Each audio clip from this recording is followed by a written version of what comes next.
सबको जय मसीह की। इस ऑनलाइन सभा में आपका स्वागत है। आइए हम परमेश्वर की आराधना करते हैं और फिर उसके वचनों को सुनेंगे। इस गीत के द्वारा हम परमेश्वर की आराधना करेंगे। जैसे मैं मूसा के साथ साथ था, वैसे ही तेरे भी साथ रहूंगा।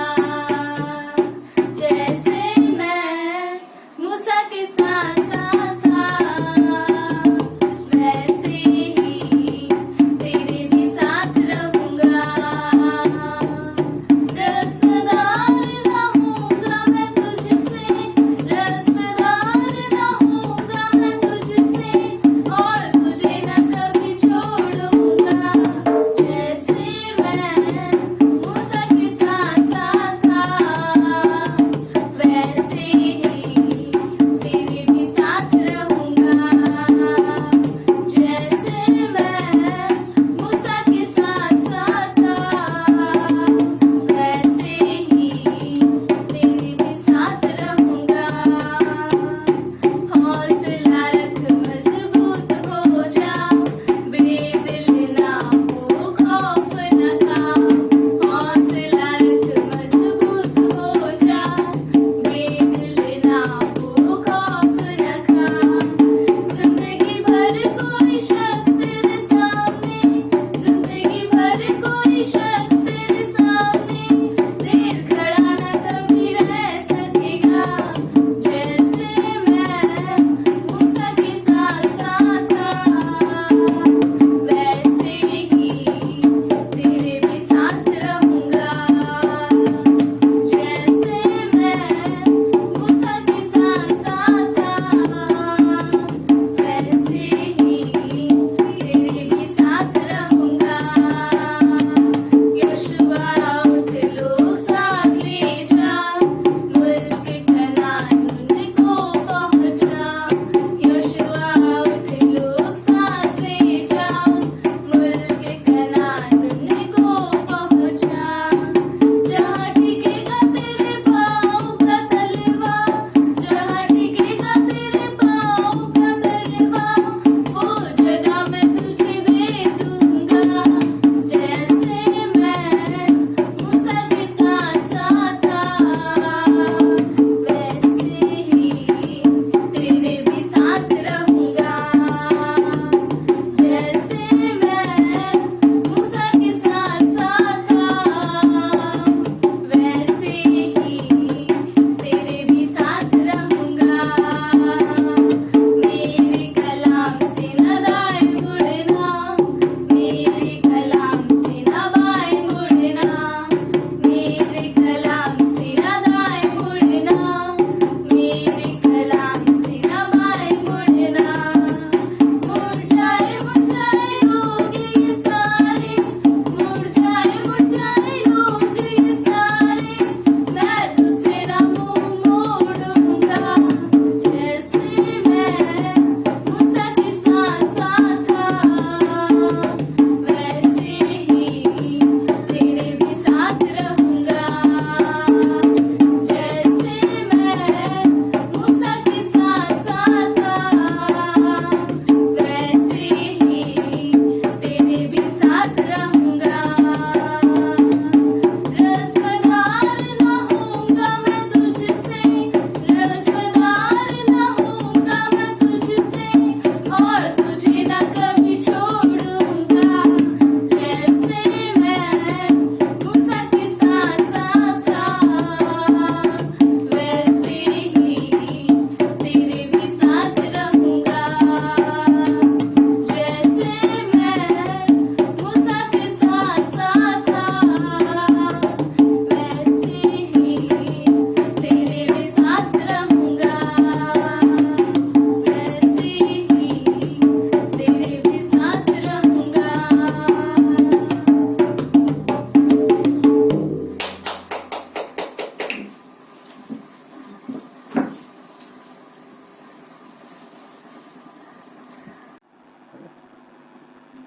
सबको जय मसीह की, प्रेज द लॉर्ड। ऑनलाइन सभा में स्वागत है। जैसा कि हम देख रहे हैं कि कोविड का असर अब हिंदुस्तान में ज़्यादा बढ़ रहा है, तो कोई बात नहीं, परमेश्वर है, सरकार है, बहुत सारी दवाइयाँ हैं। और जैसे पहले ये केसेज नीचे गए थे, ड्रॉप हुए थे और कोरोना ख़त्म हुआ था, तो हम विश्वास करते हैं कि आने वाले कुछ समय में हम इसको वापस से पूरी तरीके से ख़त्म होता हुआ देखेंगे और हिंदुस्तान जीतेगा इस वायरस से। ये वायरस हिंदुस्तान पर विजय नहीं पा सकता। ठीक है, हम लोग अपने अपने घरों में हैं और आइए हम लोग प्रभु के वचन से पढ़ते और आज के संदेश में जाते। तो आज का जो टॉपिक है, जिस विषय में बात करेंगे, वो है कि परमेश्वर से पूछना या सलाह लेना। परमेश्वर से सलाह लेना या पूछना। तो नीति वचन का 3रा अध्याय वचन 5 और 6 पढ़ेंगे। यहाँ पर नीति वचन का 3रा अध्याय वचन 5 और 6 यहाँ पर इस प्रकार लिखा है। वचन 5 इस प्रकार लिखा है, कहता है कि तू अपनी समझ का सहारा न लेना, वरन संपूर्ण मन से यहोवा पर भरोसा रखना। हाँ, अपनी समझ का सहारा न लेना। परमेश्वर यहाँ पर एक बात कह रहे हैं इस वचन से कि अपनी समझ का सहारा ना लेना और परंतु परमेश्वर की समझ और उसकी बुद्धि का सहारा लेना। वचन 6, उसी को स्मरण करके सब काम करना, वो तेरे लिए सीधा मार्ग निकालेगा। हाँ, तो परमेश्वर अपने बच्चों से वादा करता है और वो कहता है कि वो उनके लिए सीधा मार्ग निकालेगा, मगर कब? जब वो परमेश्वर की बुद्धि और उसकी समझ के अनुसार चलेंगे, ना कि अपनी बुद्धि अपनी समझ के अनुसार। आइए प्रार्थना करते हैं। परमेश्वर पिता, धन्यवाद देते प्रभु, आपकी सहायता मांगते हैं, आपकी अगुवाई मांगते हैं। प्रभु यीशु, हम हमारे देश के लिए प्रार्थना करते हैं पिता। प्रभु यीशु, जो कोविड का खतरा चारों तरफ बढ़ता जा रहा है, प्रभु आप इस देश से प्रेम करते हो पिता। प्रार्थना करते हैं परमेश्वर, आप इस देश पर अनुग्रह करो प्रभु। और ये कोविड का जो प्रभु वायरस है जो बढ़ता जा रहा, प्रभु प्रार्थना करते हैं इसमें सफलता मिले प्रभु, केस कम हो जाए परमेश्वर पिता। और कम होते होते प्रभु प्रार्थना करते हैं कि एक दिन आए कोविड का कहीं नामो निशान न रह जाए परमेश्वर। प्रभु हम जानते हैं कि आप अपने बच्चों को संभालते हो, उनकी अगुवाई करते हो परमेश्वर, और आप भारत से प्यार करते हो प्रभु। ये देश आपका है पिता, पूरी धरती आपकी है परमेश्वर। प्रभु इस पूरी धरती में हिंदुस्तान, क्योंकि इसमें बहुत सारे लोग हैं पिता, और आप लोगों से प्यार करते हो परमेश्वर। धन्यवाद देते हैं, आज के समय पर आपके हाथों में सौंपते हैं पिता। आपकी अगुवाई मांगते हैं, आपकी बुद्धिमत्ता मांगते हैं प्रभु, ताकि हम अपने जीवन में प्रभु आपकी समझ का इस्तेमाल करें और आपसे हम सीखें। धन्यवाद देते हैं परमेश्वर, आप अगुवाई करें। धन्यवाद के साथ प्रभु यीशु मसीह के नाम से मांगते हैं, आमीन। तो हम देखते हैं इस वचन में, यहाँ पर जो वचन कहता है कि तू अपनी समझ का सहारा न लेना। नीति वचन 3 अध्याय 5 और 6 में परमेश्वर एक बात क्लियर तौर पे बोलते हैं कि परमेश्वर के लोगों को उनकी खुद की समझ का सहारा नहीं लेना। खुद की समझ का मतलब है स्वाभाविक समझ, यानी खुद की उनकी जो यानी संसार की समझ, या फिर बोल सकते हैं कि पुराने पापी स्वभाव की समझ ना। तो उस समझ को बोलते हैं कि उसकी उस समझ का सहारा न लेना, परंतु परमेश्वर की समझ और बुद्धि का सहारा लेना। तो परमेश्वर की समझ और बुद्धि क्या है? जो बुद्धि है, जो आत्मिक बुद्धि है। आत्मिक बुद्धि क्या होती है? चलो देखते हैं। हाँ, एक व्यक्ति जब प्रभु यीशु पर विश्वास करता है, अपना विश्वास लेके आता है, जब वो उद्धार ग्रहण करता है, और उसके जब उद्धार ग्रहण करने के बाद में उसके अंदर पवित्र आत्मा यानी परमेश्वर का स्वभाव आता है, पवित्र आत्मा का निवास होता है और उसका आत्मिक जन्म होता है। उसका आत्मिक जन्म होता है। और आत्मिक जन्म कैसे होता है? जब वो अपने पापों का पश्चाताप करता है और यीशु मसीह को उद्धार करता स्वीकार करता है कि वो उसके गुनाहों के लिए क्रूस पर मारा गया, गाड़ा गया और मरे हुए में से जी उठा, वो जीवित मसीहा। तो जब पश्चाताप करते हैं और विश्वास करते हैं, तब नया जन्म होता है। और नया जन्म पाने के बाद उस व्यक्ति के अंदर, जबकि जो कि अब वो परमेश्वर की संतान कहलाता है, तो उसके अंदर 2 स्वभाव हो जाते हैं। एक स्वभाव तो जो उसे माता पिता के द्वारा मिला, मीन्स जो पैदाइशी मिला, जिसको स्वाभाविक स्वभाव बोलते हैं या शारीरिक स्वभाव बोलते हैं। दूसरा होता है आत्मिक स्वभाव, जो नए जन्म के बाद मिलता है। जब नया जन्म मिलता है उसके बाद मिलता है आत्मिक स्वभाव। तो जो स्वाभाविक स्वभाव है, स्वाभाविक स्वभाव परमेश्वर को जान नहीं सकता, उसकी बातों को समझ नहीं सकता।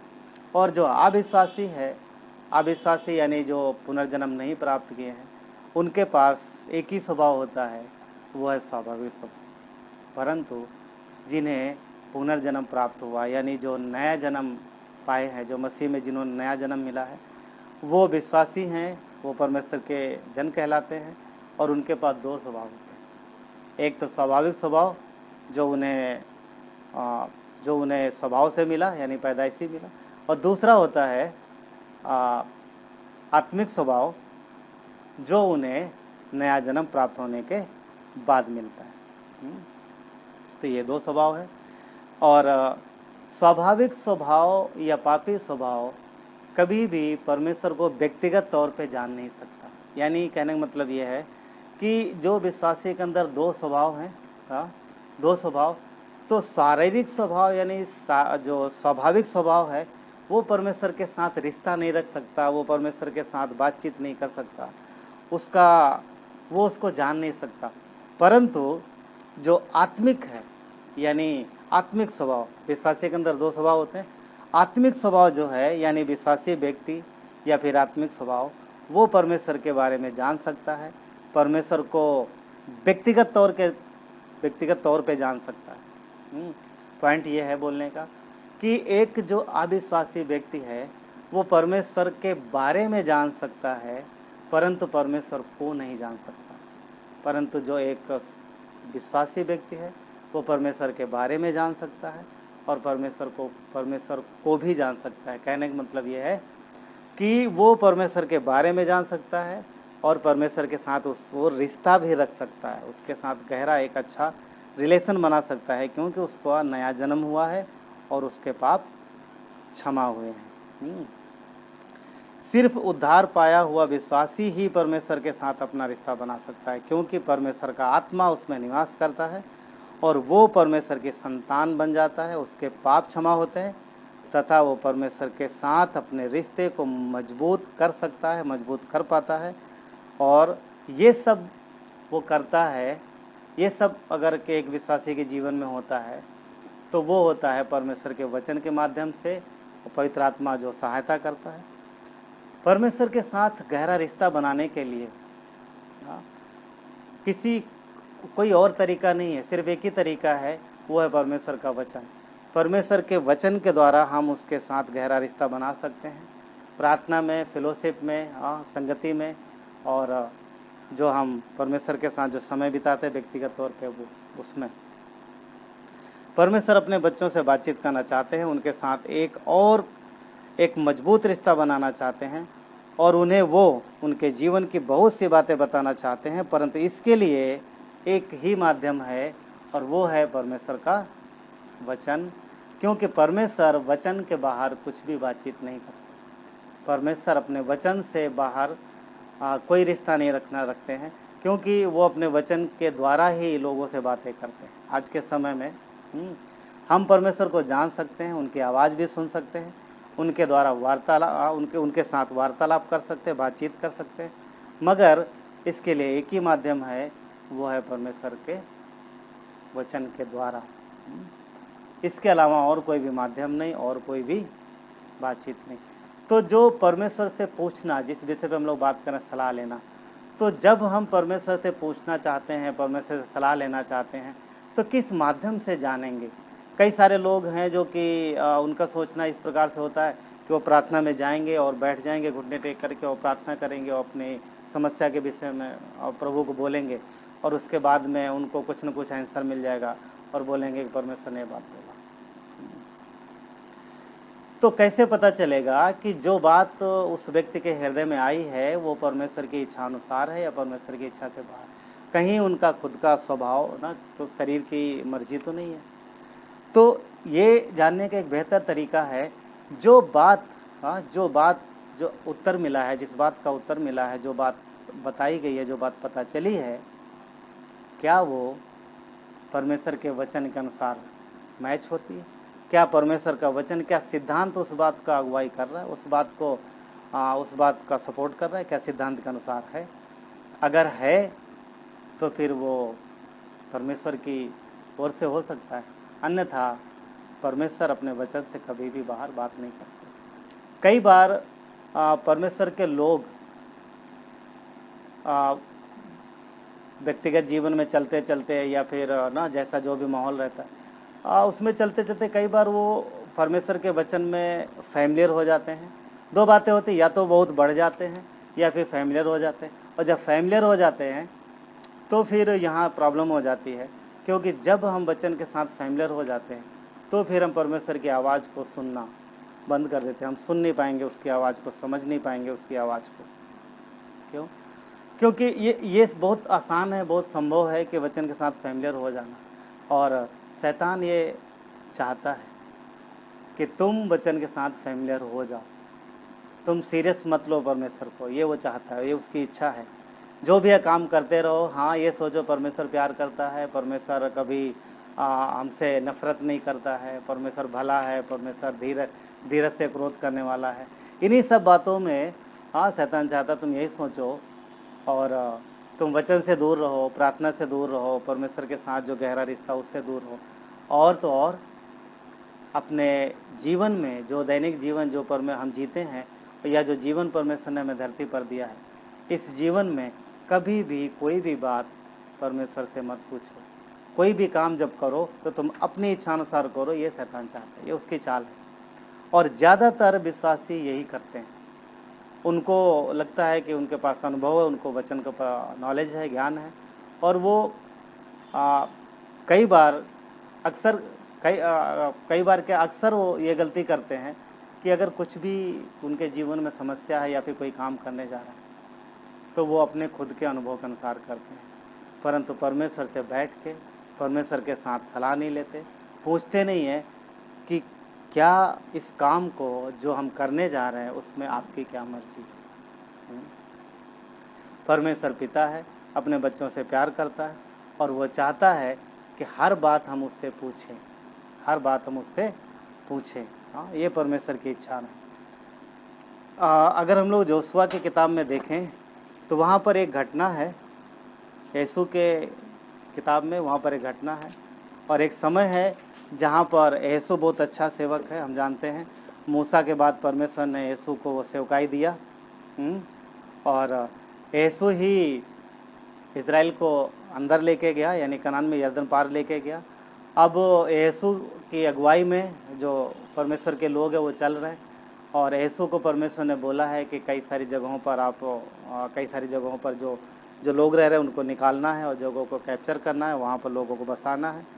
और यीशु को हम देखते हैं कि यहाँ पर जो है यीशु को परमेश्वर एक कमान देता है। यीशु के पहले अध्याय में यीशु डरा हुआ है, क्योंकि अभी तक वो मूसा के साथ था, मूसा के साथ आता जाता था, मूसा सब कुछ संभाल रहा था। यीशु बस बहुत कॉन्फिडेंस था मूसा के साथ और अच्छे से वो रहता था, सारी चीज़ें करता था। अब जब वो स्वयं लीडर बना है तो उसके दिल में थोड़ा सा डर है कि कैसे करूँगा। हाँ, मूसा को उसने कई सारी चीज़ें करते देखी, परंतु फिर भी उसके हृदय में डर है। तो 1 से 9 में यदि यहाँ पर देखेंगे तो परमेश्वर मूसा को उसको यीशु को उत्साहित करता है और कहता है कि मेरा दास जो मूसा है वो मर गया है, परंतु अब तो उठ, अब तो उठ। वचन 2 कहता है, 1 में कहता है, वचन 1 में, यहोवा के दास मूसा के मृत्यु के बाद यहोवा ने उसके सेवक यीशु से जो नून का पुत्र था कहा। वचन 2 क्या कहता है, मेरा दास मूसा मर गया है, इसलिए अब तू उठ, कमर बांध और इस सारी प्रजा समेत यरदन के पार होकर उस देश को जा जिसे मैं उनको अर्थात इज़राइलियों को देता हूँ, उस वचन के अनुसार जो मैंने मूसा से कहा था, अर्थात जिस स्थान पर तुम पांव धरोगे वो सब मैं तुम्हें दे देता हूँ। यहाँ पर हम देखते हैं कि परमेश्वर मूसा यीशु को बोल रहा है कि अब मूसा के बाद तुझे चलना है और तुझे जाना है। आगे देखते हैं, पढ़ लेते हैं, बहुत अच्छा वचन है यहाँ पर लिखा है। 4 कहता है, जंगल और उस लबानोन से लेकर परात महानद तक और सूर्यास्त की ओर महासमुद्र तक हित्तियों का सारा देश तुम्हारा भाग ठहरेगा। वचन 5, तेरे जीवन भर कोई तेरे सामने ठहर ना सकेगा। कितना बढ़िया प्रॉमिस है। जैसे मैं मूसा के संग रहा वैसे मैं तेरे संग भी रहूँगा। जैसा मैं मूसा के संग रहा वैसे मैं तेरे संग भी रहूँगा। अभी हम लोगों ने जो गीत गाया वो अच्छा गीत, इसी से रिलेटेड गीत था। और आगे कहता है कि और मैं तुझे धोखा ना दूंगा और ना कभी छोड़ूंगा। क्या प्रॉमिस है परमेश्वर का ना। वचन 6, इसलिए हियाव बांध और दृढ़ हो जा, क्योंकि जिस देश के देने की शपथ मैंने इन लोगों के पूर्वजों से खाई थी उसका अधिकारी तू इन्हें करेगा। ये क्रेडिट किसको मिल रहा? यीशु को मिल रहा। वचन 7, इतना हो कि तू हियाव बांध कर बहुत दृढ़ होकर जो व्यवस्था मेरे दास मूसा ने तुझे दी है उन सब के अनुसार करने में चौकसी करना, और उससे ना तो दाहिने मुड़ना और ना बाएं, और जहाँ जहाँ तू जाएगा वहाँ वहाँ तेरा काम सफल होगा। वचन 8 क्या कहता है? व्यवस्था की ये पुस्तक तेरे चित्त से कभी ना उतरने पाए, इसी में दिन रात ध्यान दिए रहना, इसलिए जो कुछ उसमें लिखा है उसके अनुसार करने में तू चौकसी करना, क्योंकि ऐसा ही करने से तेरे सब काम सफल होंगे और तू प्रभावशाली होगा।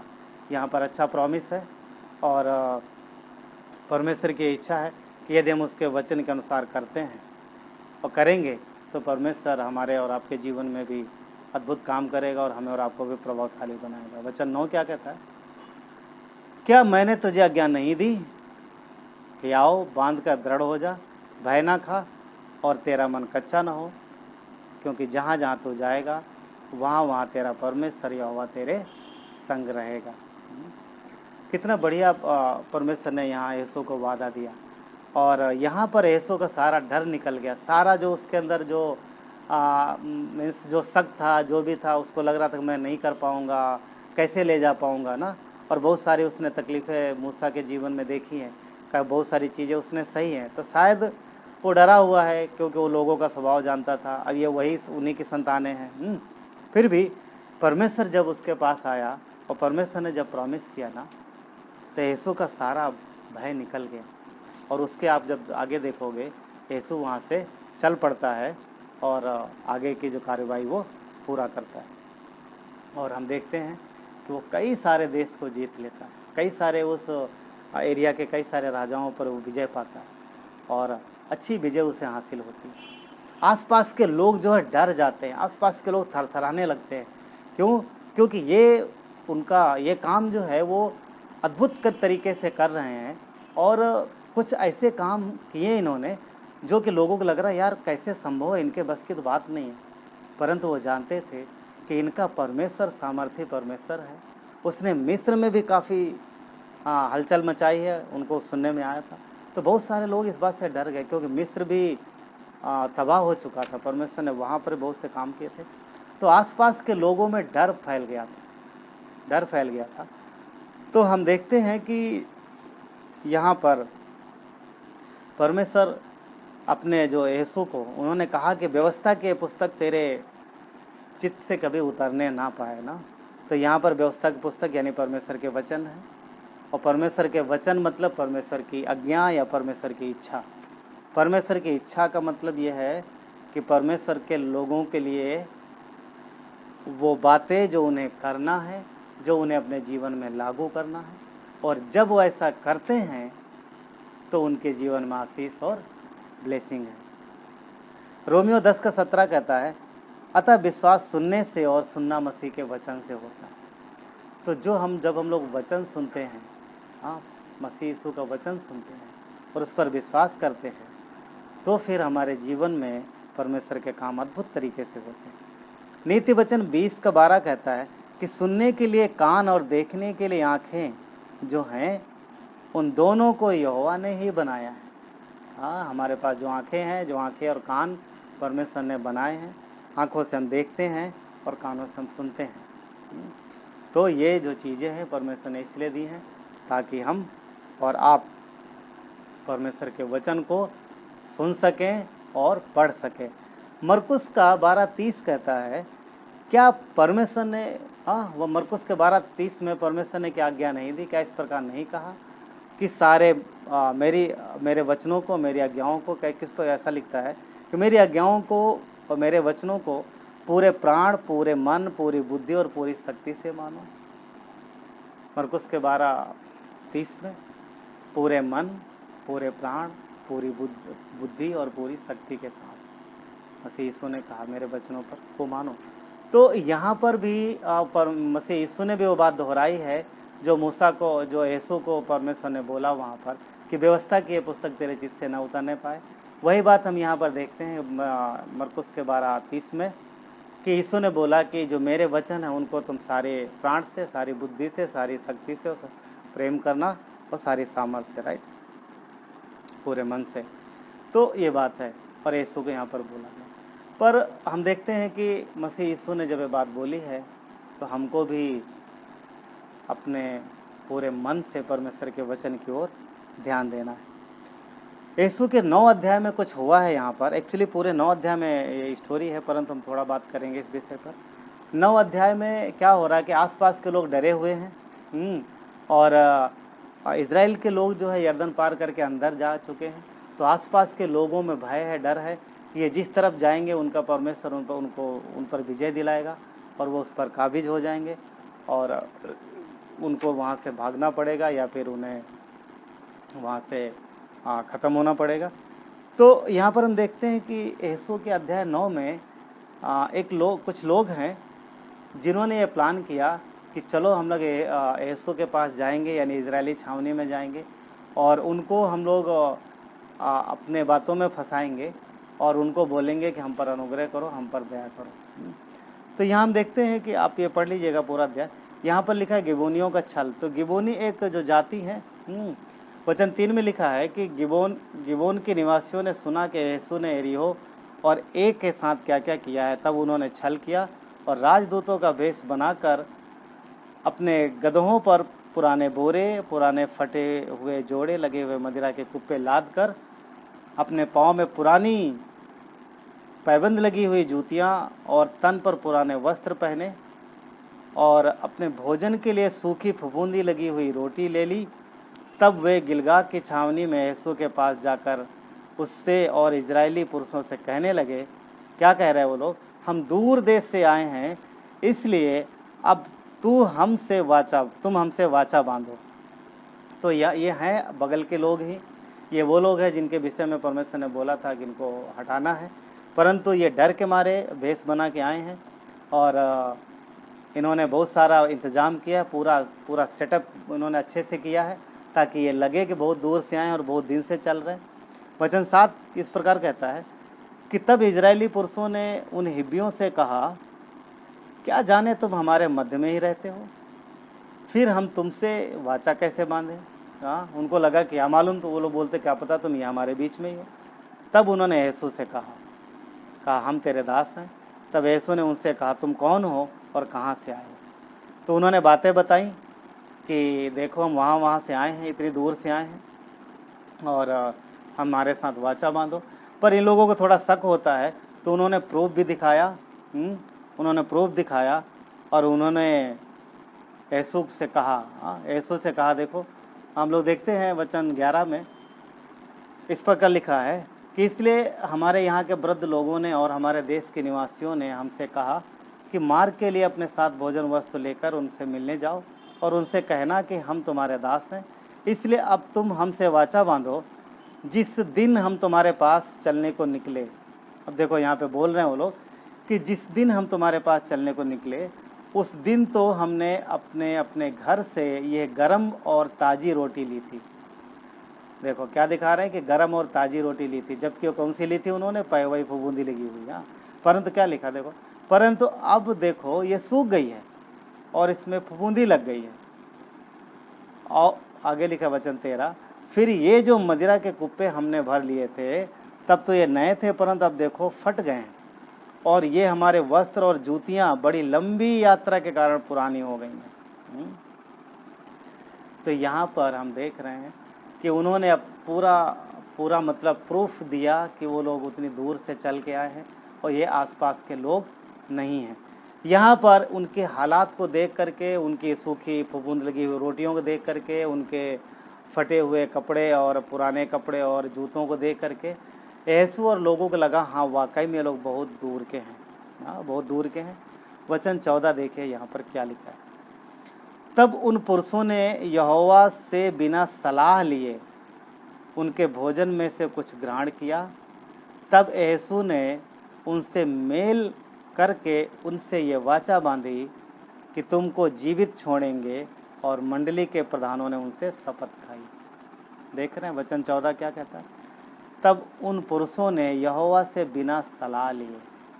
यहाँ पर प्रूफ जब उन लोगों ने देख लिया, उन लोगों ने उनके जूते और सारी वस्तुएं देखा, तो उनको यकीन हो गया, हाँ ये बहुत दूर लंबी यात्रा से आए हैं। एक गलती है यहाँ पर, पता है। उन्होंने वो सारी चीज़ें जो उनको दिखाई जा रही थे, उन चीज़ों को देखा और उन चीज़ों को देख करके उन पर भरोसा किया। उन्होंने परमेश्वर से पूछना या परमेश्वर से सलाह लेना जरूरी नहीं समझा। यही वहाँ पर उनसे गलती हुई, और इसी वजह से उन्हें आगे चल के इनका जब भेद खुला तो उनको दुख हुआ। और ये क्यों हुआ? क्योंकि उन्होंने जो पूरा सेटअप तैयार किया था उसको देख करके उन्हें यकीन हो गया कि हाँ ये लोग सच बोल रहे हैं, और उन्होंने वाचा बांध ली उससे, परमेश्वर के शपथ खाई कि तुमको जीवित छोड़ेंगे, तुम्हें नुकसान नहीं पहुंचाएंगे। और बाद में उनको तीसरे दिन ही पता चल गया कि ये लोग हमारे बीच में ही रहते हैं, हमारे बीच में ही रहते हैं। तो समस्या कहाँ हुई? समस्या यहाँ हुई कि उन्होंने परमेश्वर से पूछना या परमेश्वर से सलाह लेना जरूरी नहीं समझा। क्यों जरूरी नहीं समझा? क्योंकि उनके सामने वो चीज़ें रखी गई, उस अंदाज से बात की गई, उनके सामने पूरा सबूत रखा गया। उनको रोटी दिखाई गई फफूंदी लगी हुई, उनको जूते दिखाए गए घिसे हुए, उन्होंने पूरा कपड़े फटे हुए देखे। और ऐसा उस समय तब होता था जब लोग बड़ी लंबी यात्रा करके आ रहे हैं। पॉइंट क्या बोलने का मतलब, सुनो। शैतान बहुत होशियार है, बहुत चालाक है। कई बार परमेश्वर के लोगों को इस तरीके के प्रूफ, झूठे प्रूफ दिखाएगा, झूठा सेटअप दिखाएगा, और विश्वास करने के लिए वो एक तरीके से पूरा फुल प्रूफ प्लान बनाएगा। और ऐसा कई बार होता है कि उसमें विश्वासी लोग फंस जाते हैं। पर वो झूठे प्रमाण होते हैं, झूठे सबूत होते हैं, जो दिखते तो सच्चे हैं पर वो सच्चे होते नहीं। उसके पीछे उसकी योजना और उसका प्लान जो है वो बिल्कुल ही अलग होता है। इसलिए हमें, जबकि हम परमेश्वर के लोग हैं, तो हमें बुद्धिमानी से और समझदारी से सलाह लेना।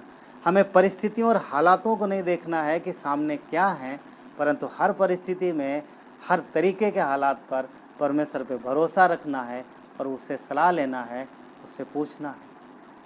बिना उससे सलाह लिए, बिना परमेश्वर के बिना वचन की अगुवाई में, बिना पवित्र आत्मा की अगुवाई में, बिना सिद्धांत की खराई में अगर हम कोई निर्णय लेते हैं, तो फिर वो निर्णय हो सकता वो ट्रैप हो सकता वो जाल हो, वो छल हो सकता छल हो। और कई बार ऐसे लोग फंस जाते हैं। शैतान दिखाएगा, दिखाएगा। आज का समय देखो कैसा हो रहा है। एक तो वह खतरा चारों तरफ है, कोविड का, बीमारी और कई सारी चीज़ों का।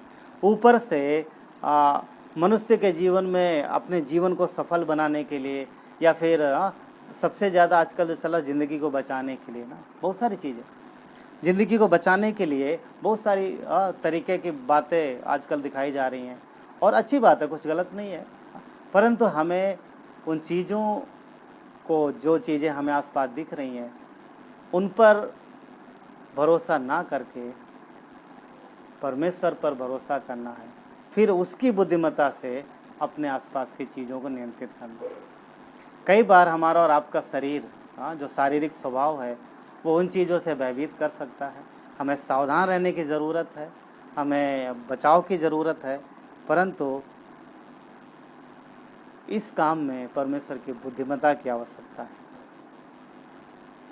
शैतान ये भी दिखा सकता है कि तुम्हारा जीवन बहुत थोड़ा है, बहुत छोटा जीवन है, बहुत थोड़ा है, और वो जीवन खतरे में है, इसको बचाओ। बचाओ। मनुष्य के द्वारा किए गए उपाय जो कर रहा है अच्छे हैं, ठीक है, परंतु परफेक्ट नहीं हो सकते। इसलिए परमेश्वर के साथ सलाह लेना है, जो उपाय हैं, जो चीज़ें हैं, जो बताई जा रही हैं, जो दिखाई जा रही हैं, वो अच्छी हैं। हाँ, जो मनुष्य जो कर सकता है वो कर रहा है, परंतु परमेश्वर के लोग इन सब चीज़ों को करते ज़रूर हैं, परंतु भरोसा परमेश्वर पर रखते हैं। क्योंकि शैतान दिमाग में डालेगा तुम्हारी ज़िंदगी छोटी है, बहुत छोटी है, और इसमें तुम्हें इस ज़िंदगी को तुम्हें संभालना है, समय बहुत कम है ना। दूसरी चीज़ इसी में एक बात और हो सकती, सफलता ना, सफलता के लिए बहुत लोग बहुत कुछ करते हैं, और इसमें भी शैतान दिमाग में बात डालता है छोटी सी ज़िंदगी है और इसी में तुम्हें बहुत कुछ करना है। हाँ, प्रोसेस बहुत लंबा है, चलो शॉर्टकट ले लो ना, शॉर्टकट ले लो। और कई बार शॉर्टकट के चक्कर में इंसान फंस जाते हैं। हाँ, फंस जाते हैं। वो बहुत दिखाएगा कि समय बहुत थोड़ा, कुछ भी करो ना, सक्सेस होना है। और इस चक्कर में लोग कई बार उसके जाल में आके फंस जाते हैं और समझ नहीं पाते। धन के विषय में वो यही बात बोलता है ना कि थोड़ा समय है, धन बहुत अर्जित करना, बहुत इकट्ठा करना, तुम्हें बहुत कुछ करना, दो बहुत कुछ बनना है, वो अपना नाम करना, बहुत बातें करनी। हाँ, तो इन सब चीज़ों में वो फंसा लेता है। कई बार परिस्थितियों के विषय में भी वो बहुत झूठ बोलता है शैतान। हाँ, परिस्थितियों के विषय में सामने परिस्थितियाँ, विकट परिस्थितियाँ दिखाएगा। आपके पर्सनल जीवन के विषय में हो सकती हैं, आपके रिश्ते के विषय में हो सकती हैं, आपके व्यक्तिगत जीवन में भी हो सकती है, आपके ऑफिस में हो सकती, आपके बच्चों के जीवन, बहुत सारी चीज़ें हो सकती हैं, बहुत सारे टॉपिक, बहुत सारी बातें हैं। परंतु हर एक चीज़ में और हर एक परिस्थिति में हमें परमेश्वर से सलाह लेना बहुत ज़रूरी है। क्यों? क्योंकि परमेश्वर बेहतर जानता है कि जो चीज़ें दिखाई दे रही हैं उन्हें कैसे संभालना है और किस तरीके से हैंडल करना है। ज़्यादातर वो होता क्या है कि मनुष्य अपने स्वाभाविक स्वभाव के तहत जो उसका दिमाग उसे आंसर बताता है तुरंत उस पर काम करने लगता है, परंतु ये सही नहीं है। विश्वासी होने के नाते यदि हमें पता भी है कि इसमें क्या करना है, तो भी हमें परमेश्वर के पास जाना है, तो भी हमें पूछना है, हमें सामर्थ्य मांगनी है, प्रार्थना करना है। खुद के ताकत पर, खुद के बुद्धि पर, खुद के भरोसे हमें आगे नहीं बढ़ना, क्योंकि हम नहीं जानते कल क्या होगा, पर परमेश्वर सब जानता है। परमेश्वर के संतान होने के नाते हमें अपनी बुद्धि पे नहीं, अपनी समझ पे नहीं, अपनी ताकत पे नहीं, परंतु हमें परमेश्वर पे भरोसा रखना है। उसकी बुद्धि पे भरोसा रखना है। परिस्थितियाँ विपरीत हो सकती हैं, हालात खराब हो सकते हैं, परंतु फिर भी हमें परमेश्वर पे भरोसा रखना है, उसकी बुद्धिमत्ता पे भरोसा रखना है। पहला शमूएल में यदि हम देखेंगे, पहला शमूएल में तो साउल के जीवन में एक बढ़िया उदाहरण मिलता है जब वो फिलिस्तियों के सामने आमेस लड़ाई करने के लिए जाता है। 13 अध्याय में एक घटना है, जस्ट वो अभी थोड़ा समय ही हुआ है फिलिस्तीन उसको राजा बने हुए, कुछ ही साल मीन्स ना, साल 2 साल के आसपास की बात है, ये घटना है। फिलिस्तियों से लड़ाई होने वाली है और साउल यहाँ पर देखता है, अध्याय 13 में 5 से 14 आगे देख सकते हैं हम लोग, 5 से 14 तक एक घटना है। एक्चुअली और भी घटना है, परंतु 5 से 14 तक हम लोग देख सकते हैं, इसमें देखेंगे। साउल के लोग हैं, साउल के साथ हैं, और वो क्या देख रहा है कि फिलिस्ती जो है इकट्ठा होने लगे, और फिलिस्तियों के पास काफ़ी कुछ है, इनके पास लोग हैं और छोटे मोटे हथियार हैं। फिलिस्तियों के पास क्या क्या है लिखा, 30,000 रथ हैं उनके पास, 30,000 रथ हैं, 6,000 घोड़सवार हैं, 6,000 घोड़सवार हैं। और वचन कहता है कि समुद्र के तीर की बालू के किनकों के समान बहुत से लोग हैं। यहाँ पर जो है ये अतिशयोक्त अलंकार का इस्तेमाल हुआ है। इसका मतलब यह है कि वहाँ बहुत सारे लोग हैं, उनकी अपेक्षा बहुत सारे लोग। हाँ, जितने वो लोग थे, जितने साउल की सेना थी, उसकी अपेक्षा बहुत सारे लोग थे वहाँ पर इकट्ठा हुए हैं। और आगे लिखा है कि उन्होंने छावनी डाली है।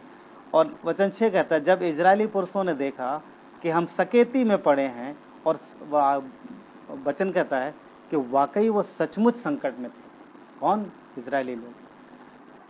तब वो लोग जब संकट में उन्होंने अपने आप को देखा, तो देखो यहाँ पर क्या हो रहा। इसके पहले इनके पुरखाओं ने, में से यीशु के टाइम में, मूसा के टाइम में बहुत सी अद्भुत लड़ाइयाँ लड़ी हैं, जो बहुत अद्भुत तरीके से परमेश्वर ने विजय दिलाई। पर यहाँ पर जब लोगों ने वापस से लड़ाई का सामना किया, और जब देखा कि वो बहुत सारे लोग उनके पास इतने रथ हैं और इतने घोड़े हैं और इनके पास तो कुछ भी ज़्यादा नहीं है। तो इन लोगों ने क्या किया, अपनी जान बचाने के लिए, देखो ये क्या क्या लिखा है, कहाँ कहाँ ये लोग गए हैं, छुपे हैं। लिखा है, तब वो लोग गुफाओं में, झाड़ियों में, चट्टानों में, गढ़ियों और गड्ढों में जा छिपे। ये इतनी सारी जगहों में जिसको जो जगह मिली वहाँ पे जाके छुप गए। क्यों? क्योंकि उनसे डर गए, उनसे डर गए। परंतु आगे देखते हैं हम लोग, आगे लिखा है 7 में, और कितने इब्री यर्दन पार होकर गाद और गिलाद देशों में चले गए, परंतु साउल गिलगाग में ही रहा और सब लोग थरथराते हुए उसके पीछे हो लिए। तो जो बचे थे वो साउल के पीछे हैं। वचन 8 कहता है, वो शमूएल के ठहराए हुए समय अर्थात 7 दिन तक वाट जोहता रहा, परंतु शमूएल गिलगाग में ना आया और उसके लोग उसके पास से इधर उधर होने लगे। तब साउल ने कहा, होम बलि और मेल बलि मेरे पास लेके आओ। तब उसने होम बलि चढ़ाया। ज्यों ही वो होम बलि चढ़ा चुका तो क्या देखता है कि शमूएल आ पहुंचा और साउल उससे मिलने और नमस्कार करने को निकला।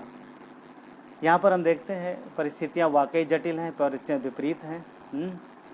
पर साउल शायद परमेश्वर के वचन को पढ़ता नहीं था ज़्यादा, परमेश्वर के साथ समय नहीं बिताता था। नहीं उसे पता होता कि यीशु के समय में थोड़े थोड़े लोगों से परमेश्वर ने किस तरीके से अद्भुत रीति से विजय दिलाई है, और ये फिलिस्ती जो उसके सामने खड़े हुए हैं ये कुछ भी नहीं। शायद उसने वो शायद घटना पढ़ी नहीं, ढंग से पढ़ा नहीं, तो इसने परमेश्वर के साथ समय नहीं बिताया ठीक से। और ये क्या देख रहा है कि जो उसके लोग हैं, जो उसके पास लोग हैं, वो भी कोई उधर छिप गया, कोई उधर छिप गया, जिसको जगह मिली छुप गए, और जो लोग हैं वो भी कहीं ना चले जाएं, इस बात से उसको डर लगा और उसने वो काम किया जो उसे नहीं करना चाहिए। उसने बलिदान चढ़ाया यहोवा के लिए, जो कि उसका काम नहीं था। शमूएल का इंतज़ार कर रहा था, शमूएल उसका पास्टर था, उसका इंतज़ार कर रहा था, और क्या देखता है कि शमूएल जो समय दिया था उस समय पे नहीं आया। इसने परिस्थिति से इतना घबरा गया, परेशान हो गया कि इसने खुद बलि चढ़ा दी जो उसके लिए सही नहीं थी। तो यहाँ पर हम देखते हैं कि परिस्थितियाँ विपरीत हैं, परिस्थितियाँ उल्टी हैं, परंतु यहाँ पर एक चीज़ है, पता हो क्या है, कि साउल का भरोसा परमेश्वर पे नहीं है, वो लोगों पर है। उसने परमेश्वर से सलाह लेना तो अलग ही बात है, वो विश्वास भी उसका नहीं दिख रहा कहीं पर, वो देख रहा कि लोग उसके पास से जा रहे हैं, अब वो कैसे विजय हासिल कर पाएगा।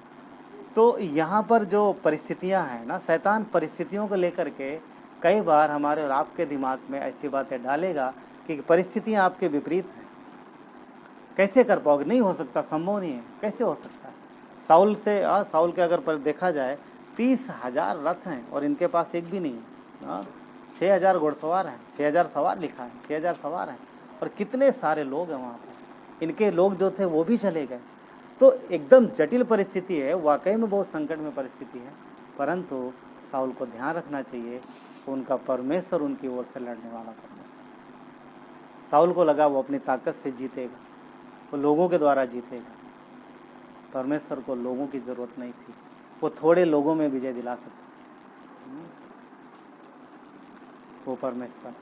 तो शैतान परिस्थितियाँ दिखाता है और वो चाहता है कि जो परिस्थिति है तुम उसको देखो और उस हालातों को देखो, उन पर सोचो, उन पर विचार करो, चिंता करो और ज़्यादा घबराओ। और शैतान ये भी चाहता है कि तुम परमेश्वर की ओर मत देखो, उसके वादों पे भरोसा मत रखो, उसके प्रॉमिस पे भरोसा मत रखो, परंतु इस बात पर भरोसा रखो जो तुम्हें दिखाया जा रहा है, जो हालात दिखाए जा रहे हैं।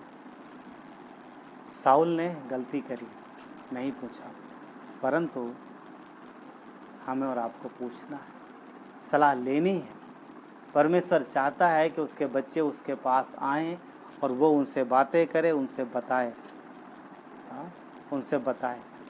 हमारे और आपके जीवन के विषय में परमेश्वर बखूबी जानता है। हम भविष्य नहीं जानते, हम लोग सिर्फ अनुमान लगाते हैं, परंतु परमेश्वर सब कुछ जानता है। इसलिए परिस्थितियों से घबराने की ज़रूरत नहीं है, परिस्थितियों को समझना है, परमेश्वर की बुद्धिमत्ता मांगना है, और परमेश्वर उन परिस्थितियों से हमें और आपको बाहर निकालेगा। पूछना है, सलाह लेना है। लूका के 8 अध्याय में वचन 9 में एक बात लिखी हुई है। उसमें लिखा है कि उसके चेलों ने पूछा। हाँ, उसके चेलों ने पूछा। कई जगह पर है चेले यीशु मसीह से पूछते थे, सवाल पूछते थे, कई सारी बातों के विषय में पूछते थे। तो यहाँ पर चेलों ने पूछा कि इस दृष्टांत का क्या मतलब है। लूका के 8 में इस दृष्टांत का क्या मतलब है। तो पॉइंट ये है कि हमें पूछना। दृष्टांत मतलब यीशु ने कोई एक दृष्टांत बोला था, उस वचन को यीशु ने एक वचन सिखाया उनको, और उन वचनों का मतलब चेले समझ नहीं पाए। कितनी अच्छी बात है, वहाँ नहीं समझ पाए, उनके अंदर जिज्ञासा है, वो बाद में पूछ रहे हैं कि प्रभु बता इसका मतलब क्या है। और यही जिज्ञासा हमारे और आपके पास होनी चाहिए। जो समझ नहीं आता है वो भी पूछो, और जो समझ आता है उसके लिए भी सलाह मांगो। क्या जो आप समझ रहे हो वाकई वो सही है? अगर आपको लगता है हाँ ये तरीका मेरा सही है, जो मैं करने जा रहा हूँ वो सही है, फिर भी परमेश्वर के संतान होने के नाते परमेश्वर के पास जाना है, घुटने टेकना है, प्रार्थना करना है। प्रभु मुझे सामर्थ दो और मुझे और अच्छे से बताओ जो मैं काम करने जा रहा हूँ। परमेश्वर से पूछना, परमेश्वर से सलाह लेना ज़रूरी है। चेले करते थे और यीशु मसीह उन्हें उत्तर देते थे। लूका के 8:10 में इस प्रकार लिखा है, यीशु ने कहा, तुमको परमेश्वर के राज्य के भेदों की समझ दी गई है। हमें और आपको वचन की समझ दी गई है। परमेश्वर है हमारे और आपके पास, पवित्र आत्मा हमें दिया गया है। हमें अपनी समझ का, अपनी बुद्धि का सहारा नहीं लेना। वचन कहता है अपनी समझ का सहारा ना लेना, वरन संपूर्ण मन से यहोवा पर भरोसा रखना। समझ है, बुद्धि है, परमेश्वर ने दिया है, परंतु नम्रता के साथ परमेश्वर के पास जाना है, परमेश्वर से पूछना है वो बातें जो नहीं पता, और उन बातों के लिए भी अगुवाई मांगना है, कन्फर्मेशन मांगना है। जो चीज़ें हमें आती हैं, जो चीज़ें आपको आती हैं, या जो फिर आप करने जा रहे हैं। परिस्थितियाँ विपरीत हो सकती हैं, परंतु हर परिस्थितियों में परमेश्वर आपके साथ है। वो आपको संभालेगा, आपकी रक्षा करेगा। आपको अपनी तरफ से कोई गलती नहीं करना है, क्योंकि परमेश्वर का वचन कहता है कि वो परमेश्वर की परीक्षा नहीं लेना है। तो चीज़ों को समझते हुए, परिस्थितियों को समझते हुए परमेश्वर की बुद्धिमत्ता मांगना है, और वो हमारे और आपके साथ है। यीशु को क्या बोला, मैं सदा तेरे साथ हूँ, मैं तुझे कभी नहीं छोड़ूंगा, मैं तुझे कभी नहीं त्यागूंगा। हमारा परमेश्वर हमारे साथ है, आपके साथ है। वो आपको कभी नहीं छोड़ेगा, कभी नहीं त्यागेगा। सिर्फ इतना ही है, वो ये चाहता है कि ज़िंदगी के हर कदम पर हम उसकी बुद्धि का इस्तेमाल करें, ना कि अपनी बुद्धि। क्योंकि जब हम अपनी समझ का इस्तेमाल करते हैं तो क्या होता है पता, शैतान को आसानी से मौका मिलता है। और ये तभी होगा जब हम वचन के साथ फैमिलियर हो जाएंगे, परमेश्वर के साथ फैमिलियर हो जाएंगे। नहीं, वो आदर योग्य है, वो भय योग्य है। बेशक आपको चीज़ें पता हैं, बेशक आप बेहतर कर सकते हो, उसके बावजूद भी परमेश्वर पर निर्भर रहना, उसकी बुद्धिमत्ता पर, उसकी बुद्धिमत्ता को प्राप्त करना है, उसकी बुद्धिमत्ता पर ही चलना है, और वही परफेक्ट। घबराना नहीं है, परेशान नहीं होना। आइए प्रार्थना करते हैं। प्यारे पिता परमेश्वर, धन्यवाद देते हैं, आपकी महिमा करते हैं प्रभु, आपके नाम को ऊंचा उठाते हैं परमेश्वर।